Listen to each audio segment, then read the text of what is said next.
This video directly continues and draws from part 1.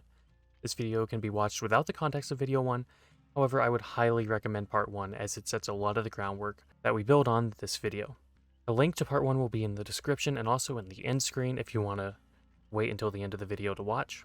However, with all that said, let's continue on. It's important to note that while Five Nights at Freddy's fanbase is a younger generation of internet users, that doesn't mean they're children anymore. It may seem like just yesterday the children of the internet were drooling over a yellow chicken's cupcakes while trying and failing to sing their favorite online parody song. However, that was 7 years ago. The first Five Nights at Freddy's game was released on August 8th, 2014, with FNAF 2 following in September of the same year. To put this into perspective, in 2014, Obama was still the president of the United States, the iPhone 6 still hadn't been released, Minecraft 1.8 was on the horizon, and as far as everybody knew, Bill Cosby was one of the nicest people on the planet. If the world can change so much in just 7 years, why can't people? If we assume every FNAF fan in 2014 was between the ages of 11 and 16, those same fans are now 18 to 23 years old. That means that these same children are now old enough to legally drink, gamble, buy guns, and join the military. This is the case in the majority of the countries around the world. If that doesn't scream adult, I don't know what does. Admittedly, they definitely didn't handle their interest in the most healthy or mature way. But when do children? I'd be willing to bet that the majority of people watching this had an unhealthy obsession about something around the age of 11, whether it be Pokemon, superheroes, G.I. Joe, or whatever. The only difference is that this newest generation had a platform to easily interact with equally obsessed children with little to no parental supervision. That's just assuming that every FNAF fan was in the lower age gap. However, that's not the case. While the vocal minority of fans were in that age group, or possibly even younger, there was a larger, silent majority of players who just enjoyed the games and didn't really want to interact with the community, but they were always there when a new game came out or a new video, and they bought it or they watched it. Just because the games interested them. And that brings me to my next point. FNAF has a larger draw than most people realize. Because unlike literally every other franchise in Dead by Daylight, you could get the Five Nights at Freddy's experience for free. With every other license in the game, the source material had some sort of initial paywall to them. Whether it be a movie ticket, a full-price game, or even a Netflix subscription, there was a paywall. You couldn't really get a feel for the experience outside of promotions you saw on TV without paying. However, with Five Nights at Freddy's, you could get the experience of playing the games without ever spending a penny or downloading the games. How? The content creators. Watching a Five Nights at Freddy's video isn't too far off from playing the games themselves, because no matter who's in control, when that bear pops up when he's not supposed to, you're going to be jump scared. This incredible ease of access to the franchise allows for people to become fans of all levels of the game without ever owning or downloading the game. To enjoy FNAF, all one needed was a Wi-Fi connection, a device capable of connecting to YouTube, and perhaps a comfy chair. But how is this a good thing? Wouldn't a fanbase who's used to not paying to support their favorite franchise be a bad thing to bring into Dead by Daylight? Maybe, but this low entry cost also has a very unique strength to it. There's no risk. People are a lot more likely to try something if it's free. Why do you think so many restaurants in the mall give out free samples? It's a low-cost way to get you interested in their product so that you'll hopefully spend your money there. They don't need everyone who takes a sample to stop and buy something, only a certain amount. And this certain amount changes depending on how much it takes to make the samples. If it takes $1 to make one sample, but every successful sample guarantees the restaurant $5, they only need 1 out of 4 samples to actually bring someone in order to make a profit. But what if the samples were made for free? That's what those videos are. Free advertising. It costs developers nothing when a content creator makes a video on their game. However, they do get money if anyone who sees that video goes ahead and buys their game after watching the video. The fact that the video is free to watch makes it to where anyone even remotely interested has no reason not to watch.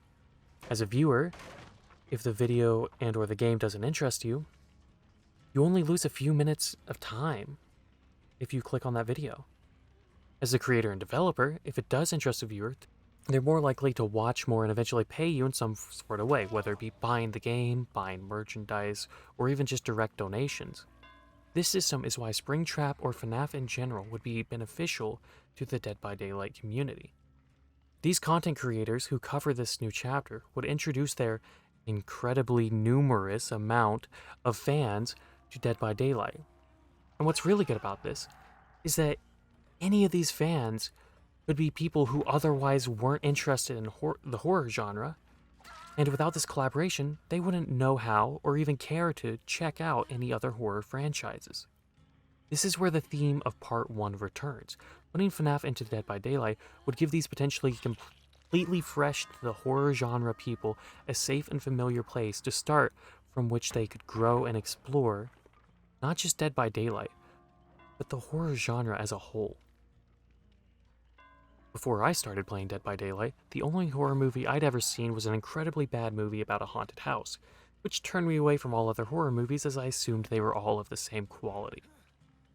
After joining the Dead by Daylight community after being recommended the game by a friend, and seeing how closely people held these characters along with making good memories with them in-game, I began to question my belief about horror movies.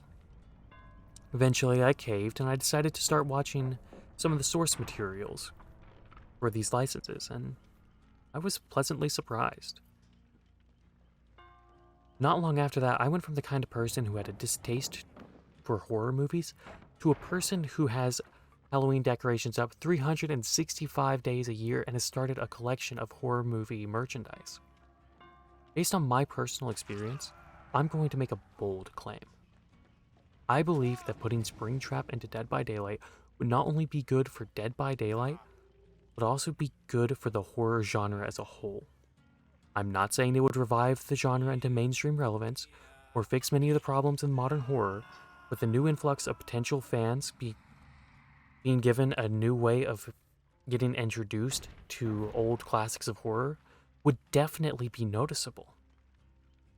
And as a final note about the whole FNAF and Dead by Daylight thing, Behavior would have a hard time running out of legendary cosmetics that they could make for Springtrap, due to him ultimately being fairly replaceable with any animatronic in the franchise.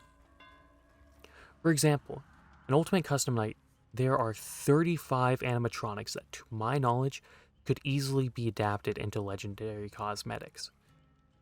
However, I'm unsure if this truly would be a benefit to the community as a whole, because of the whole, do licenses actually, Dead by Daylight, that thing in particular, I'm not too sure about. However, I wanted to include it after somebody, I believe their name was the Decepticon logo, I'll have the comment up on the screen, pointed it out to me, and I hadn't thought about it at all. That would be a great monetary incentive for Behavior to actually do this chapter. Now, I just want to take a quick moment and thank everyone for all the love and support on Part 1. Within 12 hours, it completely surpassed the entirety of all my other videos in terms of views, comments, and likes. And while the support on 1 was amazing, I think this is going to be the last Springtrap video I'm going to make for a while. Because I don't really have anything else to talk about. These are really all the main reasons. There are other smaller reasons that, I don't even think I could justify a Twitter post about it. About some of these reasons. They just kind of are so minor. The only other thing I could possibly make about Springtrap is a concept video on a concept I made about a year and a half ago when Springtrap first started gaining popularity within the community, and everybody I've shown it to has really liked the concept. However, I just wouldn't be able to bring it to life as well as all the other people who've... No, I wouldn't say all of the other, but as well as a lot of the other people in the Dead by Daylight community who have just gone to crazy lengths to bring this to the point of just where it doesn't even look like Dead by Daylight anymore. I don't have the time or know-how to make something like that, so I'm a bit hesitant to make anything like that. However, I will be returning to my normal content discussing unique, unknown, and bugged perk interactions, and really digging into the spaghetti that is Dead by Daylight's inner workings. If that kind of thing interests you, consider subscribing. My upload pattern is historically pretty sporadic, so subscribing is the best way to know whenever a new video actually does come out. With all that said, happy hunting.